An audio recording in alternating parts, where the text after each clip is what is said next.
আজিমল রেসিপিতে স্বাগতম। আসসালামু আলাইকুম। কাছে বা দূরে যেখানে আছো আশা করি সবাই ভালো আছো।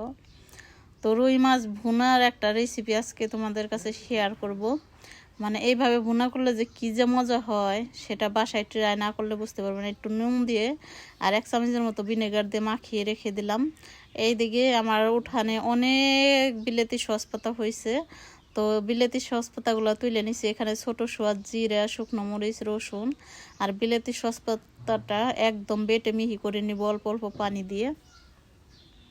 আর বরাবরই বলি যে বাটা মশলার স্বাদটাই অন্যরকম। যদি নগদ ফগদ মানে বাইটে সাইডে রান্না করতে পারো যে কোনো খাবারের জিনিস, তাহলে যে এত মজা হয় সেটা বাসায় যদি ট্রাই করো তাহলে বুঝতে পারবে।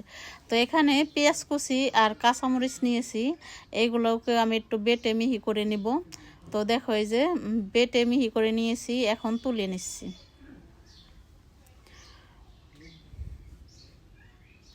সেই মজার একটা রেসিপি, ঠিক আছে, সেই মজা।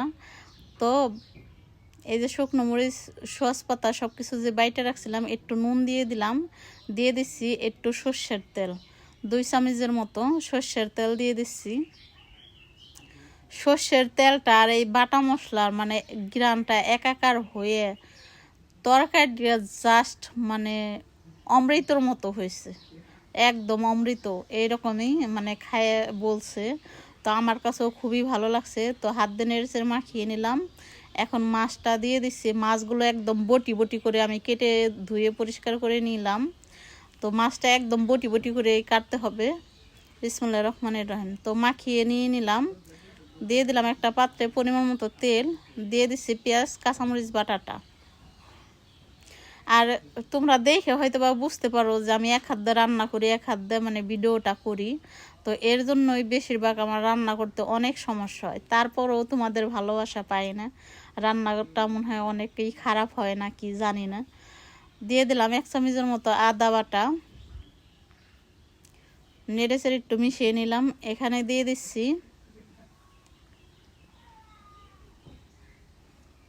আধা চামচ হলুদের ফাঁকি। যেহেতু আমি কাঁচামরিচ, শুকনো মরিচ সবগুলো আমি বেটে নিয়েছি, এর জন্য এখানে আর শুকনো মরিচের ফাঁকিটা দিব না। ঝাল ঝাল করে এই মাছটা এইভাবে রান্না করলে যে এত মজা হয় যে 4 থাল ভাত এক বসায় খেয়ে নিতে পারবে। তো মাছটা যে মাখিয়ে রেখেছিলাম, মাছটা দিয়ে দিলাম।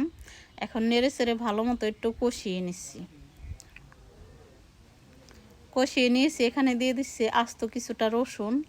রসুনটা মিক্স করে ভাতের সাথে লোকমায় লোকমায় দিলে যে কী যে মজা হয়, কী যে স্বাদ, কী যে মজা, সেটা তোমরা যদি খাও তাহলেই বুঝতে পারবে। তো ভালো মতো মাছটা কষিয়ে দিয়ে দিলাম পরিমাণ মতো পানি।